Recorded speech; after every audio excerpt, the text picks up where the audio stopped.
भूत सवार रहता है क्या? सो जा चुपचाप। जैसे कि तुम मेरा सारा भूत उतार ही देते हो। अपने पति के साथ नहीं करूंगी तो और किसके साथ करूंगी?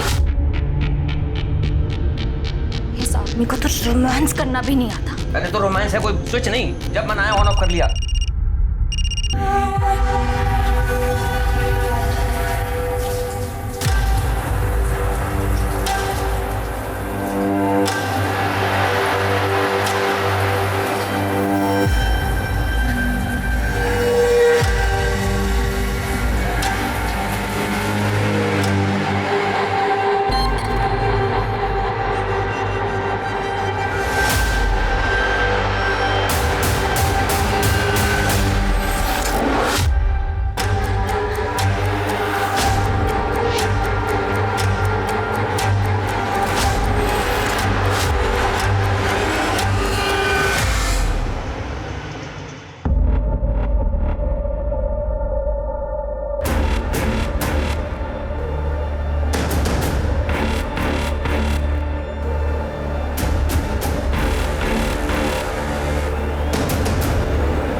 कर रहे हो तुम?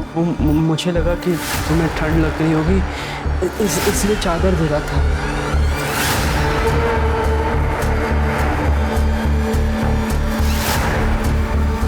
क्या कर रहा था तू? अरे तेरी बुआ की बेटी है वो, तेरी बहन है वो, और तू? अरे ऐसा कुछ नहीं है जैसा आप सोच रही हो।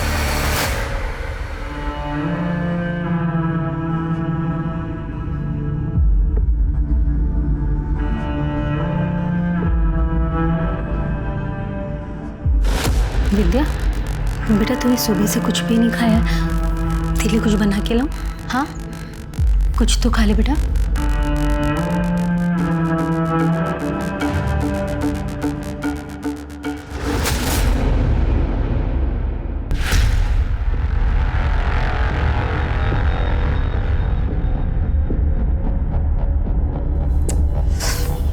क्या कर रही है यार? तेरे सर पर यही भूत सवार रहता है क्या? सो जा चुपचाप। जैसे कि तुम मेरा सारा भूत उतार ही देते हो। अपने पति के साथ नहीं करूंगी तो और किसके साथ करूंगी? इस आदमी को तो रोमांस करना भी नहीं आता। अरे तो रोमांस है कोई स्विच नहीं, जब मन आया ऑन ऑफ कर लिया। हेलो चाचू, प्लीज मुझे यहाँ से ले जाओ। विद्या, बेटा क्या हुआ? मुझे मामा जी के घर से ले जाओ। विद्या, मैं तुम्हें ले जाऊंगा, पहले ये बताओ कि हुआ क्या, तुम रो क्यों रही हो? वो संतोष भैया ना बड़े गंदे, घूरते रहते और यहाँ वहाँ छूने की कोशिश करते। क्या? चाचू प्लीज मुझे ले जाओ, मैं नहीं रह सकती यहाँ पे। बेटा आप डरो नहीं, मैं आपको कल लेने आ रहा हूँ। अभी आप चुप हो जाओ और सो जाओ। ठीक है चाचू।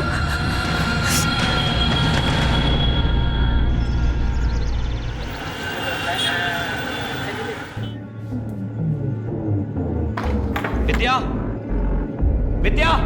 अरे अविनाश, आओ बैठो। सुमन, अविनाश जी आए, उनके लिए चाय पानी का इंतजाम करो।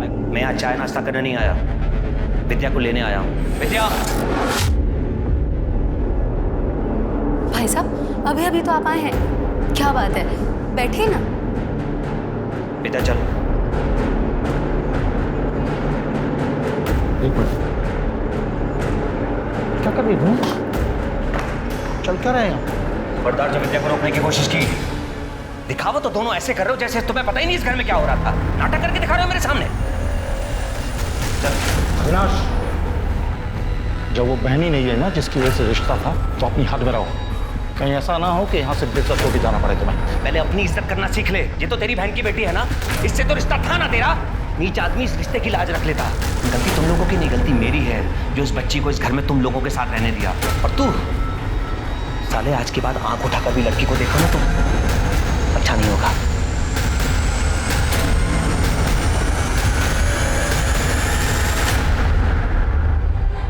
अच्छा हुआ अविनाश भाई साहब विद्या को यहाँ से लेकर चले गए। थोड़े दिन और रुकती तो पता नहीं इसके साथ क्या होता।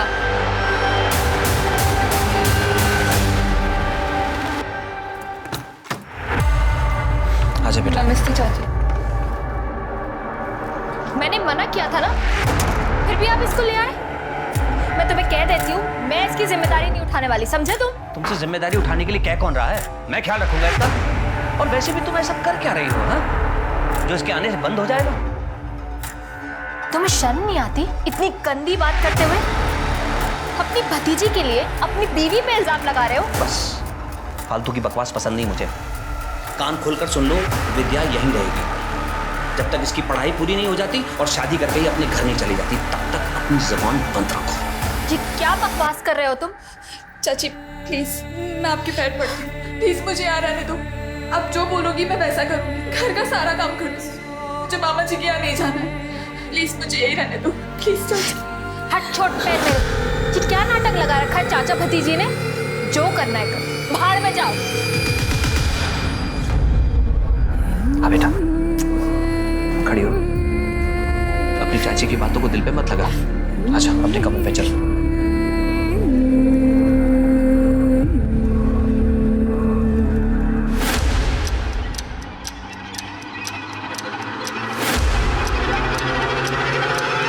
कुछ खो गया क्या? क्या ढूंढ रहे हो? नहीं मैं घड़ी से पहने ही मुझे घड़ी। मैं बताऊँ? लो बेटा। विद्या, हमने प्रिंसिपल से बात कर ली है। कल तुम्हारा 12th में एडमिशन हो जाएगा और परसों से तुम स्कूल जा सकती हो।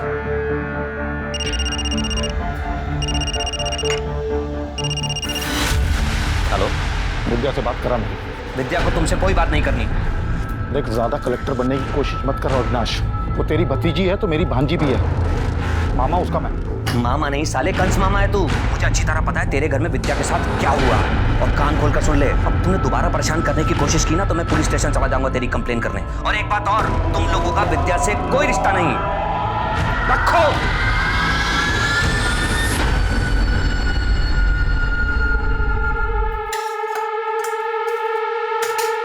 महारानी जी, आराम करके फुर्सत मिल गई हो तो थोड़ा घर का काम करेंगी?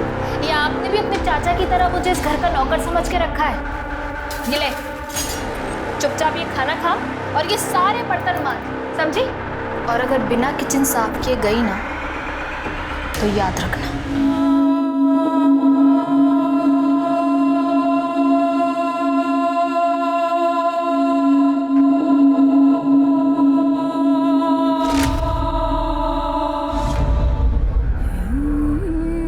बेटा पहले आराम से खाना खा ले, उसके बाद पढ़ाई कर लेना।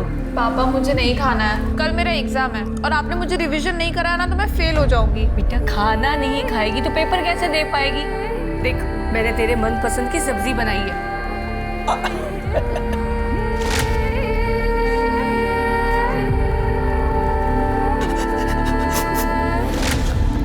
पापा मुझे हॉस्टल नहीं जाना है, मैं यहाँ पे भी तो रह के पढ़ सकती हूँ ना। बेटा बहुत बड़ा स्कूल है वो, अरे बड़ी सिफारिशों के बाद एडमिशन होता है वहाँ पर। और तू जानती है ना तेरे एडमिशन पे मुझे कितनी अप्रोच लगानी पड़ी। तू पैसों की चिंता मत कर, तू अपनी पढ़ाई की चिंता कर। गाँव की जमीन बेची है, पैसा है हमारे पास में। इकलौती बेटी है तू हमारी, जमीन नहीं भी बिकती ना।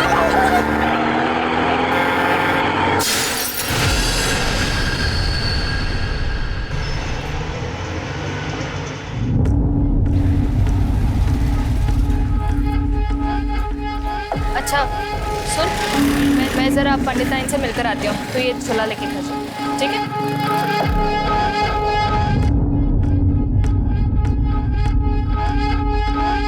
तो प्रसाद मैडम का बेटा है ना? तेरी मम्मी को जाके बताऊं कि बाहर आके तू क्या क्या हरकतें करता है? बता दीजिए, फिर हम भी बता देंगे कि हम मालती मैडम से कितना प्यार करते हैं। और प्यार करना कोई गुनाह थोड़ी ना है।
इस शरीर के साथ, पर क्या, कब, किसने, कुछ समझ नहीं है।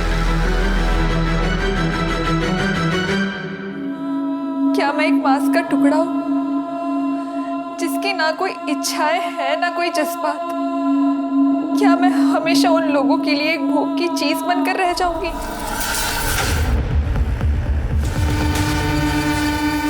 सर क्या लगता है, सुसाइड है? मिश्रा इतनी जल्दी में क्यों हो?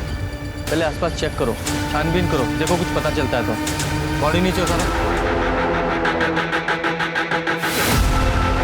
सर आसपास का पूरा एरिया चेक किया, ना कोई सुसाइड नोट मिला है, ना ही कोई क्लू। बॉडी को पोस्टमार्टम के लिए भेजो और पूछताछ करो, शायद किसी ने कुछ देखा या सुना हो। चलो पीछे पीछे चलो।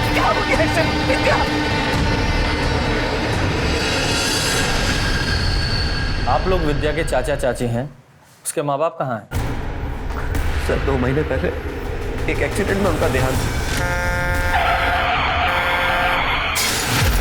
हम दोनों और उसके मामा मामी बस यही केयर टेकर थे उसकी मामी ने जिद की और उसे अपने साथ घर ले गई ताकि वो उनके साथ ही रहे। तो विद्या वापस कब आई? 1 महीने पहले से। क्यों, वहाँ कुछ प्रॉब्लम थी क्या? सर विद्या ने मुझे बताया था कि उसकी मामी का बेटा संतोष उसे बुरी नजरों से देखता था, घूरता रहता था हर वक्त।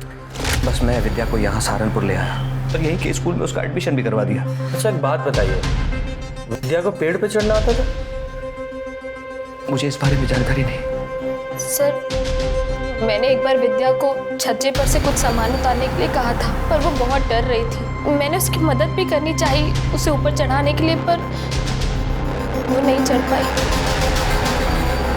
मिश्रा, ये विद्या अगर एक छोटे से छज्जे पर नहीं चढ़ पाई तो इतने बड़े पेड़ पर रस्सी के साथ कैसे चढ़ी होगी? आई डाउट कि वो चढ़ पाई होगी। ये आत्महत्या का नहीं, हत्या का मामला लग रहा है। तुम एक काम करो, एक टीम लेकर मेरठ जाओ, वहाँ उसके मामा मामी और वहाँ के पड़ोसियों से पूछो, शायद कुछ पता चले। सर पूजा सर, यहाँ के पड़ोसियों से पूछो, देखो क्या चल रहा था।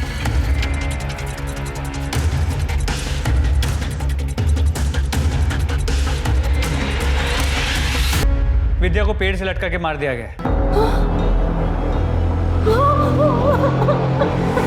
किसने मार दिया? कौन सी बच्ची थी वो, बिना माँ बाप की बेटी को मारते हुए? तो तरस नहीं आया उसे? हो गया तुम लोगों का नाटक। अविनाश ने हमें सब कुछ बता दिया है। तेरे इस बेटे की बुरी नजर थी उस पे। नहीं ऐसा कुछ नहीं था, बकवास कर रहा है वो अविनाश। अच्छा, इसलिए 1 महीने के अंदर यहाँ से अपने चाचा के घर वापस चली गई और वहाँ जाती 1 महीने के अंदर उसका मर्डर भी हो गया। कैसे? देखिए, ये अविनाश ना 1 नंबर का कमीना आदमी है। किसी ने विद्या को हमारे खिलाफ भड़काया और जबरदस्ती उसको यहाँ से ले गया, और हम तो बेटी की तरह पालते थे उसको। असली कहानी है सर कि विद्या के बाप ने उसके नाम पे 25 लाख की प्रॉपर्टी की थी कि वो 18 साल की होगी वो तभी मिलेगी, और अभी कुछ महीनों में 18 साल की होने वाली थी वो, इसलिए वो उसको ले गया यहाँ से। वो घटिया से आदमी कुछ भी बोल रहा है और आप मान रहे हैं? सर 25 लाख रुपए का लालच महेश को था, मुझे नहीं। तभी तो वो विद्या को लेके चला गया। अगर मुझे लालच होता तो मैं जाने देता उसे। मैं उसका चाचा हूं सर, उसकी जिम्मेदारी और पहला हक मेरा बनता है। तो 25 लाख रुपए की प्रॉपर्टी किसको मिलेगी अब? भगवान जाने किसे मिलेगी। मेरे हिसाब से तो सर एक नई महाभारत शुरू होने वाली है यहाँ। जब अनाथ बच्ची को सहारे की जरूरत थी तब तो कोई सामने आया नहीं। अब देखिए आप, यहाँ के वहाँ के सारे रिश्तेदार आ जाएंगे पैसों के लिए बिलों से बाहर निकल कर। मेरी तरफ से तो कोई भी लेके जाए, मुझे कोई परवाह नहीं। मैं अपनी नौकरी से खुश भी हूँ और संतुष्ट भी हूँ, और मुझे किसी की प्रॉपर्टी में कोई इंटरेस्ट नहीं।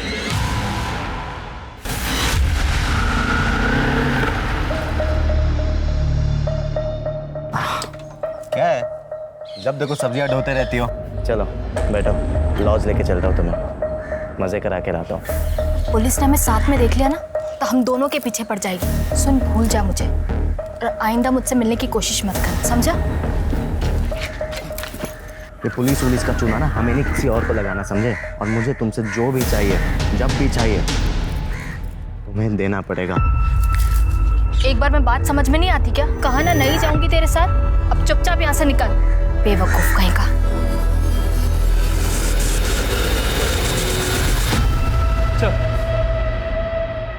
सर विद्या की पोस्टमार्टम रिपोर्ट, उसकी मौत दोपहर 1 से 3 बजे के बीच हुई है, गला घुटने की वजह से।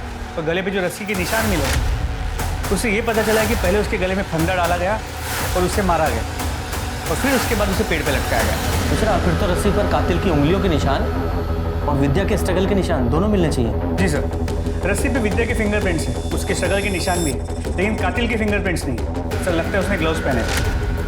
इसका मतलब ये पक्का मर्डर है, क्योंकि अगर विद्या ने पेड़ पर चढ़कर फांसी लगाने की कोशिश की होती और ऊपर से कूदी होती तो उसकी गर्दन की हड्डी टूटी होती। ऐसा तो पोस्टमार्टम रिपोर्ट में कुछ भी नहीं है। सर एक और बात पता चली, रिपोर्ट के मुताबिक वो सेक्सुअली एक्टिव थी। मर्डर से कुछ दिन पहले भी उसने शारीरिक संबंध बनाए थे, लेकिन उसके साथ रेप हुआ था या उसने अपने मर्जी से सेक्स किया था ये नहीं पता चल पाया, क्योंकि उसके प्राइवेट पार्ट्स पे कोई इंजरी मार्क्स नहीं है। दूसरा, ये मर्डर फुल प्लानिंग के साथ किया गया है और इसे जल्दी से जल्दी सॉल्व करने के लिए हमारे पास फॉरेंसिक रिपोर्ट का होना बहुत ज़रूरी है। कब आ रही है? बहुत जल्द आ जाएगी। मिश्रा, एक काम करो, एक टीम के साथ मेरठ जाओ और विद्या के बारे में पूरी डिटेल्स पता लगाओ कि उसका कोई बॉयफ्रेंड था या नहीं था।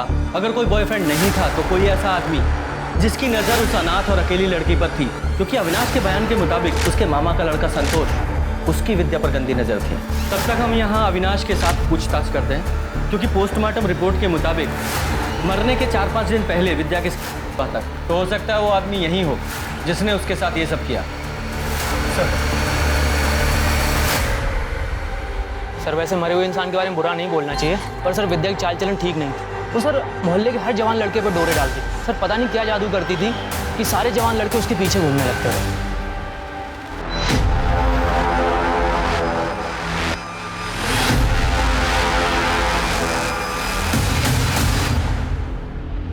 अबे फन्ने का तेरे बाप की रोड है क्या ये जो बीच में खड़ा है? चल रास्ता छोड़। सुनाई नहीं देता क्या देखो हैं? बे तेरे से बात कर रहा हूँ। तेरे कानपुर में हड़ताल है क्या?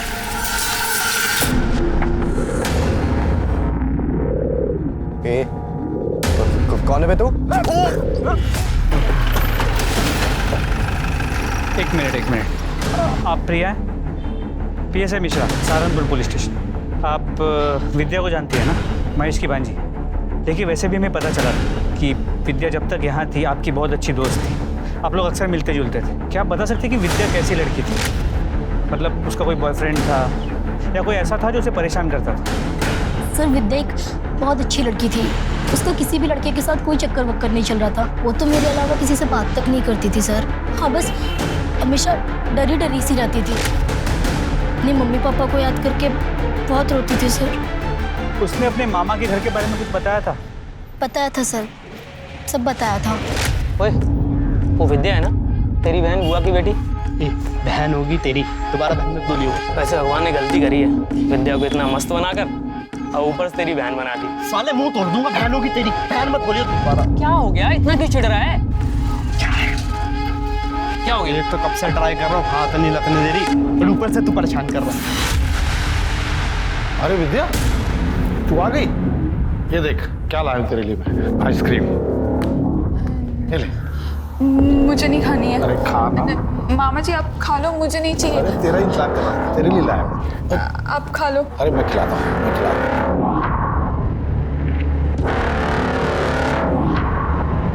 मामी ने मुझे काम के लिए बोला था, मैं जा रही हूँ।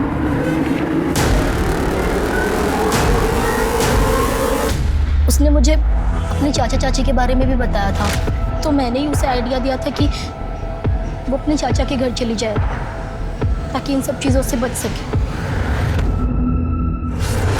मतलब विद्या के बारे में 2 तरह की इन्फॉर्मेशन सामने आ रही है। एक कि वो सीधी सादी और डरी सहमी लड़की थी, और दूसरा इसका उल्टा कि उसका कैरेक्टर खराब था, जो कि हो सकता है किसी का पर्सनल ओपिनियन। लेकिन महेश और संतोष के बारे में दोनों बार सेम इन्फॉर्मेशन आई कि दोनों का बड़ा घटिया कैरेक्टर था। एक काम करो, ये संतोष और महेश दोनों के कॉल रिकॉर्ड्स और मोबाइल लोकेशंस निकलवाओ और विद्या के बारे में पूरी डिटेल्स निकालो और ज़्यादा। सर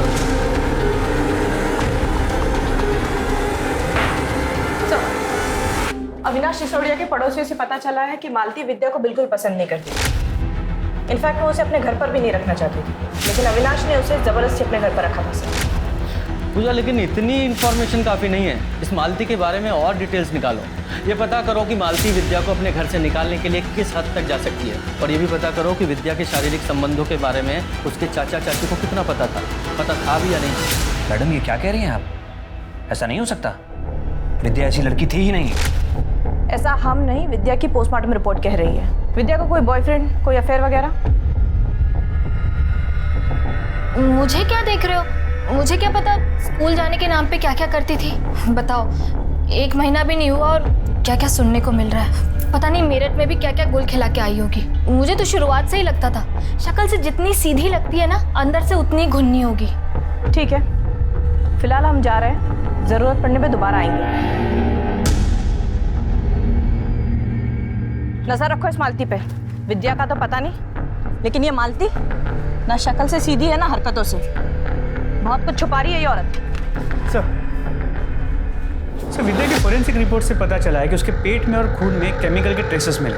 सर ये केमिकल खास तरह की जड़ी बूटी में पाया जाता है, इसका स्वाद मीठा होता है और अगर किसी को बिना बताए खिलाया जाए उसे पता भी नहीं चला। और सर सबसे बड़ी बात, इसे खाते ही आदमी कुछ ही वक्त में बेहोश हो जाता है। इसका मतलब ये भी हो सकता है कि विद्या के कैरेक्टर के बारे में जो भी कहानी सुनाई जा रही है वो पुलिस को जानबूझकर गुमराह करने के लिए सुनाई जा रही है। हो सकता है यही केमिकल देकर उसको पहले बेहोश किया गया, फिर उसके साथ रेप किया गया, तभी विद्या के शरीर पर कोई स्ट्रगल के निशान नहीं मिले।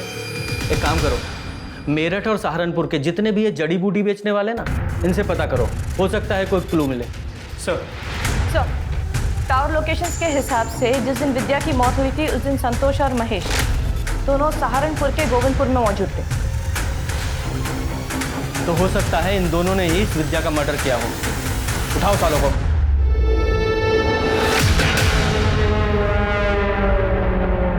एक मिनट बात करते हैं। अबे क्या चाहिए?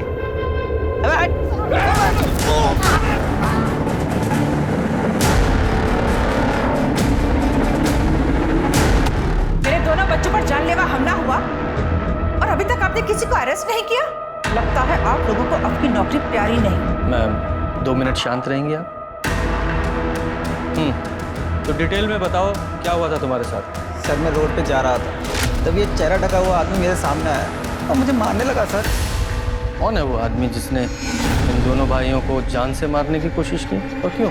सर हो सकता है इसका विद्या के मर्डर से कोई लेना देना। कौन विद्या? हम किसी विद्या को नहीं जानते। नहीं सर।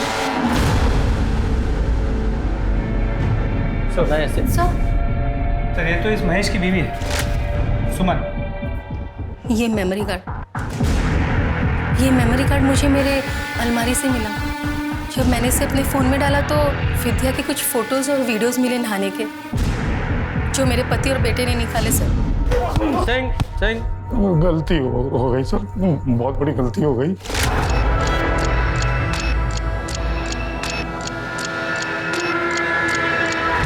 ये क्या करें आप? नेटवर्क नहीं मिल रहा है, क्या हुआ? समझती हूँ। अरे भांजी है आपकी सगी बहन की बेटी, आपको शर्म नहीं आती है सब करते हुए? क्या बकवास कर रही है? तो मैं सोच भी नहीं सकता हूँ ऐसा। हेलो सुमन सब भाग गई थी, लेकिन उसे ये नहीं पता था कि मैंने विद्या की नहाती हुई फोटो खींच ली है और अपने मेमोरी कार्ड में डाल के अपने अलमारी कपड़ों के पीछे छुपा दिया। मैं उस फोटो का फायदा उठा पाता उससे पहले विद्या अपने चाचा के साथ यहाँ सहारनपुर चली आई और मेमोरी कार्ड भी गायब था। मैंने पूरे घर में मेमोरी कार्ड ढूंढा सर, मुझे नहीं मिला। मैंने विद्या से बहुत बार पूछा, लेकिन उसने मना कर दिया कि उसके पास मेमोरी कार्ड नहीं है। विद्या, उन्हें अलमारी से मेरा मेमोरी कार्ड चुराया ना? निकाल। नहीं मामा जी, मुझे कोई मेमोरी कार्ड नहीं पता। तेरी वजह से कोई प्रॉब्लम हुई ना तो जान से मार दूंगा तुझे। उसे डरा धमका के हम लोग वापस मेरठ चले आए। वापस चला गया? झूठ बोलता है। विद्या को डरा धमका कर वापस गया था या मर्डर करके? नहीं सर, हमने किसी को नहीं मारा है। तो फिर ये तू भी सपने देखता था ना उसके साथ सोने के? हमने ये भी पता किया है कि तूने उसे दोस्तों के जरिए उसे बदनाम किया था। हाँ, उसका कैरेक्टर खराब करना चाहता था तू। सर मैंने उसे नहीं मारा सर। एक्चुअली मुझे कोई लड़की भाव नहीं देती थी, तो मैंने सोचा कि विद्या घर पर ही है तो उसे ही पटा लेता। फिर उसने भी मुझे भाव नहीं दिया तो मुझे गुस्सा आ गया और मैंने उसे बदनाम करना शुरू कर दिया। तेरी तो वो बहन थी ना? सर नहीं मारा।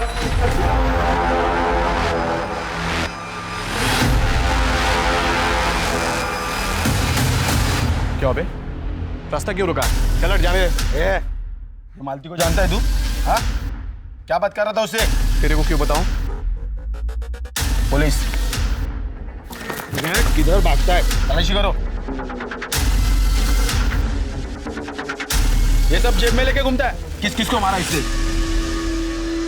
सर ये मेरा भाई है प्रकाश। और ये है वो पंच जिससे तुम्हारे भाई ने नितिन और अनिल दोनों को मारा।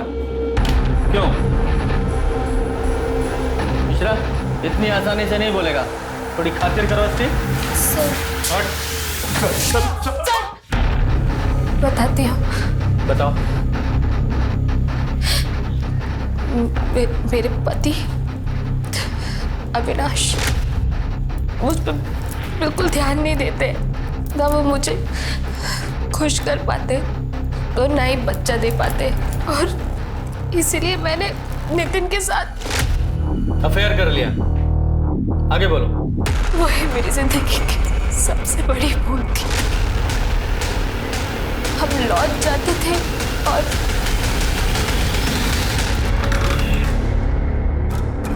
तुम लाल परी लग रही हो बिल्कुल। तुम यहाँ क्या कर रहे हो? बेडरूम बढ़िया है। किसी ने देख लिया तो प्रॉब्लम हो जाएगी। तुम अभी निकलो, मैं तुम्हें बाहर छोड़ कर आती हूँ। अरे इतनी क्या जल्दी है? आज तुम्हें आपके लिए कैसी डील लाया हो जो सुन के आप नाक से लगोगे। मतलब आज तुम्हें खुश मैं नहीं, मेरा भाई अनिल करेगा। तुम्हारा दिमाग खराब हो गया है क्या? मैं कोई अरे हाँ, मुझे पता है कि तुम वैसे टाइप की औरत नहीं हो। तुम अभी इसी वक्त यहाँ से बाहर निकलो, और तुम्हारे मेरे बीच में जो कुछ भी था ना वो अभी इसी वक्त खत्म। अपनी शक्ल भी मत दिखाना मुझे। चलो निकलो यहाँ से। अरे अरे ठीक है, शक्ल नहीं दिखा सकते ना। ये वीडियो तो दिखा सकते हैं ना। मुझे लगा एक बार की बात है और फिर वो मुझे परेशान करना बंद कर देगा, लेकिन नहीं, वो मुझे हर दूसरे दिन ब्लैकमेल करने लगा, और फिर तो उसने हद ही कर दी। मैं नितिन की ब्लैकमेलिंग से परेशान हो गई थी सर। अभी तक तो मेरे पति को सिर्फ शक था, लेकिन अगर उन्हें पता चल जाता तो वो मुझे घर से निकाल देते। उन्होंने विद्या को भी मुझ पर नजर रखने को कहा था। एक दिन थक हार के मैंने सब कुछ अपने भाई को बता दिया, और उससे ये सब सुन के बहुत गुस्सा आया, और इसने उन दोनों भाइयों को बहुत मारा। एक गलती को छुपाने के लिए तुमने दूसरी गलती की, यानी कि दोनों भाइयों को अपने इस भाई से पिटवाया। तुम्हें ये करने के बजाय पुलिस के पास आना चाहिए था। खैर, ये बताओ, विद्या को तुम्हारे इन सब चक्करों के बारे में पता था? बोल। एक बार उसने हम दोनों को लॉज से बाहर निकलते हुए देख लिया था।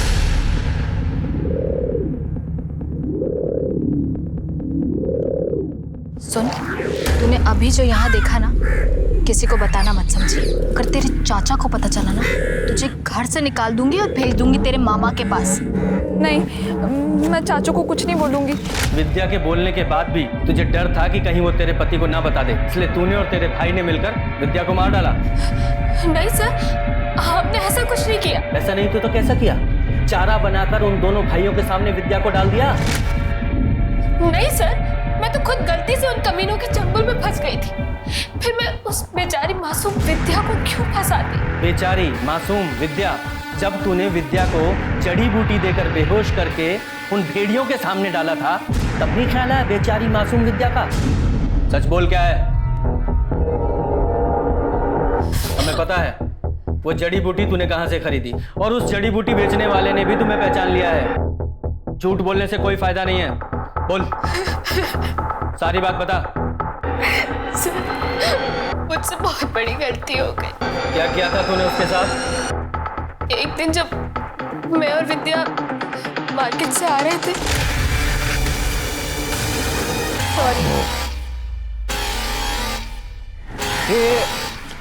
तू कहाँ जा रही है? अच्छा सुन ना, मुझे इसके मजे चाहिए। बकवास मत कर, वो बच्ची। अबे चुप, अम्मा बनने की कोशिश मत कर। तुझे जो कुछ भी करना है ना, मेरे साथ कर ले, पर प्लीज उसको छोड़ दे। पकड़ो भाई। अगर मैं तेरा वो वीडियो इस सारे शहर में वायरल कर दूं, वो वीडियो अगर इस सारी दुनिया ने देख ली ना, तो वो प्रॉब्लम भी तेरे लिए छोटी नहीं है। क्यों फालतू का रिस्क ले रही है? कल हम घर आएंगे, सारी चीजें तैयार करके रखना।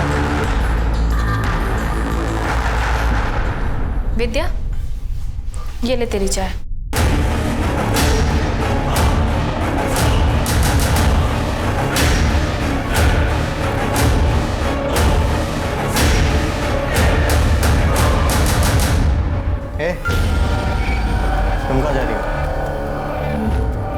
से यहीं पर खड़ी रहूं। कभी कभी देखने में भी ना बहुत मजा आता है।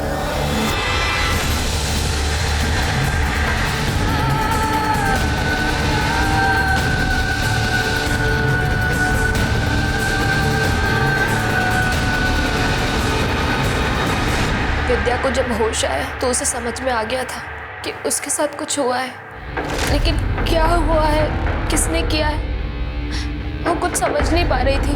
उसने मुझसे पूछा भी, पर मैंने उसे कुछ नहीं बताया। उसके बाद भी नितिन और उसका भाई हमारे घर कई बार आए और विद्या के साथ जबरदस्ती की। सर, उसके कुछ दिन बाद विद्या का मर्डर हो गया, पर सर उसके मर्डर में मेरे और मेरे भाई का कोई हाथ नहीं। मैं सच कह रही हूँ, हमने कुछ नहीं किया सर। तुझे पता भी है तूने किया क्या है? तेरी वजह से एक अनाथ मासूम बच्ची की जिंदगी बर्बाद हो गई। मिश्रा, ये नितिन, उसके भाई और उसके दोस्तों को ब्लैकमेलिंग और रेप के चार्ज में अरेस्ट करो और साथ में इन दोनों को भी अंदर डालो। हम अपने रिश्तेदारों से प्यार और भरोसे की उम्मीद रखते हैं, पर मुझे क्या मिला? सिर्फ विश्वासघात। मेरे इस शरीर को दरिंदों के सामने मांस के टुकड़े की तरह फेंका गया, जैसे मैं कोई इंसान नहीं, हवस बुझाने वाली एक चीज हूँ। क्या बता? अबे बताना, बोल, बता। सर हमें तलब लग गई थी, तो मालती के बाद हमें विद्या पसंद आ गई थी, इसलिए हमें विद्या के साथ। ये तूने मालती को ब्लैकमेल किया और विद्या के साथ रेप किया और तुम लोगों का भांडा ना फूट जाए इसलिए उसको मार डाला। नहीं सर, हमने नहीं मारा उसे सर, हमें जो चाहिए था वो तो मिल ही रहा था ना सर, तो हम क्यों मारेंगे सर उसे? सर वो तो ना हमारी शक्ल पहचानती थी ना नाम जानती थी। विद्या तुम्हारे नाम और शक्ल नहीं पहचानती थी, लेकिन मालती तो तुम्हें अच्छे से जानती थी ना। सर हमने नहीं मारा है विद्या को, और जिस पर विद्या का मर्डर हुआ था तभी तो हम सिनेमा हॉल में फिल्म देख रहे थे। सिंह, इनकी अच्छे से तोड़ाई करो। मिश्रा, इनकी सिनेमा हॉल वाली स्टोरी की अच्छे से जांच करो कि इसमें कितनी सच्चाई है। जी सर।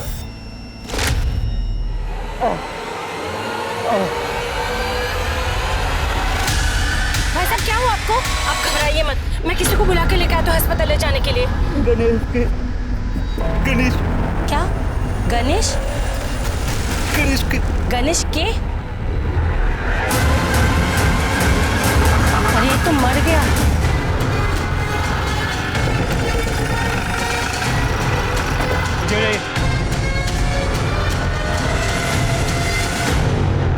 जरा आसपास चेक करो। सर, लगता है चाकू मारा गया। अच्छा, जरा जेबी चेक करो। मोबाइल, पर्स, कुछ भी नहीं। मतलब कातिल नहीं चाहता था कि इसकी आइडेंटिटी किसी को पता चले, इसलिए मोबाइल, पर्स, आईडी कार्ड सब ले गया। सिंह, कुछ मिला? नहीं सर, मर्डर वेपन या आईडी प्रूफ कुछ भी नहीं मिला। ठीक है, बॉडी को पोस्टमार्टम के लिए भेजो। सर, और वो औरत कहाँ है जिसने फोन किया था? जी मैंने किया था। आपने उस आदमी को देखा था जिसने इसे चाकू मारा? जी नहीं, जब तक मैं यहाँ आई तब तक वो तड़प रहा था, बस एक नाम ले रहा था। गणेश। गणेश? गणेश के। गणेश के। गणेश के। पूजा सर, स्टेटमेंट लो। Yes sir. ये गणेश के, इसका क्या मतलब हुआ? सर हो सकता है कि ये अपने किलर का नाम ले रहा है। ये कुछ और है या किलर का नाम, ये पता लगाना पड़ेगा। सर अनिल और नितिन सच कह रहे हैं। सिनेमा हॉल की सीसीटीवी से कंफर्म हुआ है कि जिस वक्त विद्या का मर्डर हुआ था वो दोनों सिनेमा हॉल में थे। अगर इन दोनों ने भी विद्या का मर्डर नहीं किया फिर कौन है जिसने उसका मर्डर किया? सर, जिस आदमी की हमें डेड बॉडी मिली थी उसके फोटोज मैंने अपलोड किए अपने साइट पे, जानकारी मिली है सर। उस आदमी का नाम बाबू गुजर है सर। सर बाबू गुजर हिस्ट्री शीटर था। गौर करने वाली बात यह है कि विद्या के माता पिता का 3 महीने पहले जिस ट्रक एक्सीडेंट में मौत हुआ था उसका ड्राइवर बाबू गुजर था।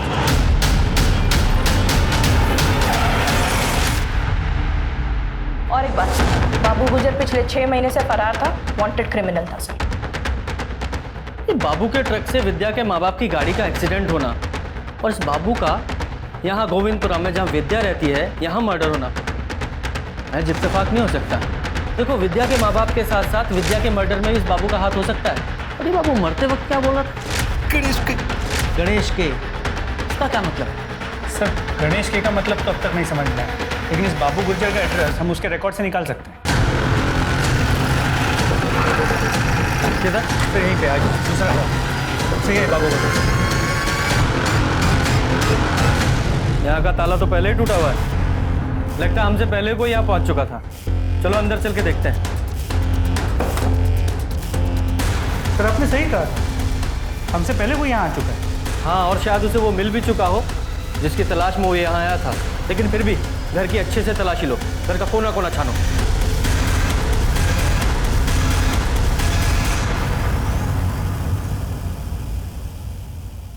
गणेश के गणेश के गणेश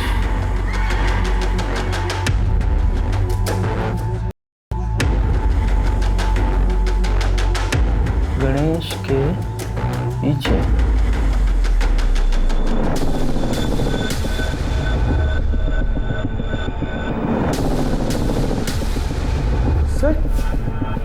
सर ये तो स्पाई कैमरा है, इसी वीडियोस रिकॉर्ड होते हैं।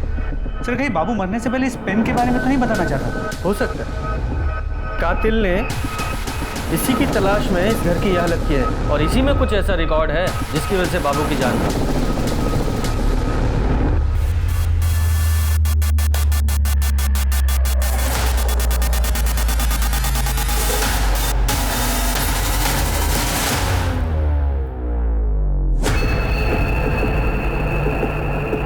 अब बोल।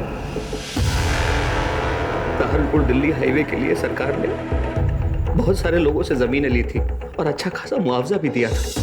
हमारी भी जमीन ली गई थी, लेकिन मेरे हिस्से में क्या आया? चंद टुकड़े। जानते हैं क्यों? क्योंकि मेरे अपने ही भाई ने धोखा देकर सारी जमीन अपने नाम करा ली। मैं बदले की आग में जल रहा था, इसलिए मैंने बाबू को सुपारी देकर ट्रक से उन दोनों का एक्सीडेंट करवा दिया। मैंने बाबू से कहा था कि कोई भी जिंदा नहीं बचना चाहिए, लेकिन उस एक्सीडेंट में विद्या बच गई। उसके जिंदा बचने से ना मुझे पैसा मिला और ना प्रॉपर्टी, और ऊपर से बाबू रोज पैसों के लिए तकादा कर रहा था। मेरे घर के आसपास घूमने लगा, मंडराने लगा। मैं डर गया कि अगर मैंने बाबू को पैसे नहीं दिए तो वो पुलिस के सामने अपनी जुबान खोल देगा। तभी विद्या का कॉल आया, मुझे कहने लगी कि मामा के यहाँ से ले जाओ। तभी मुझे एक प्लान आया। मैंने बाबू से बात की और 1 महीने की मोहलत और ले ली। मैंने सोचा इस 1 महीने में विद्या को भी ठिकाने लगा दूंगा और 25 लाख रुपए और प्रॉपर्टी अपने नाम करा सकूं। पर एक दिन जब विद्या स्कूल से आ रही थी, मैंने सारी तैयारी पहले से ही करके रखी, सब कुछ प्लान के मुताबिक चल रहा था। लेकिन पता नहीं बाबू गोविंदपुरी में उस दिन कहाँ से आके टपक पड़ा, तो खींच के बांध दिया ताकि सबको लगे कि एक सुसाइड है। बाबू मुझे धमकी देने लगा कि उसके पास मेरे खिलाफ सबूत है। अगर मैंने सुपारी की रकम के अलावा 10 लाख रुपए और नहीं दिए तो वो सारे सबूत पुलिस को दे देगा। कहाँ से देता मैं उसे पैसे? तब मुझे ख्याल आया कि जब मैं अपने भाई भाभी को पैसों के लिए मार सकता हूँ तो बाबू की औकात क्या है? बाबू तो मर गया, लेकिन सबूत भी तो मिटाना जरूरी था। इसलिए मैं बाबू के घर गया, ताला तोड़ा, पूरे घर की तलाशी ली, लेकिन सबूत नहीं मिला मुझे।